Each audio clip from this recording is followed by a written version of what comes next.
वो जहाज़ां दी किस्तां ही दे देन। हाँ जी, मेरिया गल्लां सीधियां ने। अच्छा, जिहड़े तवीतां वाले तुहाडे कोल पैसे लैंदे ने, एडे जू ये करनी वाले होण ते अपणियां जेबां पहलों भर लैण, फिर तुहाडे गले भर लैण। यार बंदियां दा ईमान पता नहीं कित्थे चले गया है।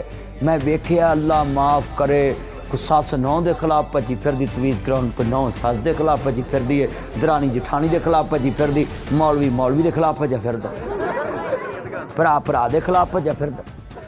बच्चिओ, नासर मदनी तुहाडे पिंड आया है। मैं तुहानूं गल्लां एक एक वाजिया ना करन दियां ताकि कल क़यामत नूं तुसीं कह ना सको सानूं किसे डकिया नहीं सी। आ कई बंदियां दे मेरा ट्रैक्टर चोरी हो गया, कहिंदे ने कि नहीं?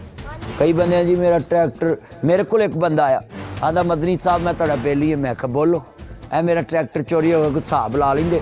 मैं कहा भाई नबी पर मैं जरा के कोई हिसाब लवाए 40 दिन की नमाज ही कबूल नहीं होती, ये हिसाब लवाउंदे।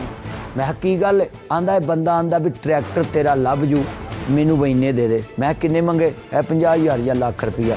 मैं ट्रैक्टर किन्ने दा है? 5 कुदा हैगा। तो मैं क्या वो कागज़ कहंदा हैगे ने मेरे को। मैं कहा कागज़ फड़ के ना ओनू दे आ, ओनू कह भी 3 लाख मैनू फड़ा, उत्थे ट्रैक्टर खड़ा तू वेच ला जेड़े वादे हुण तेरे।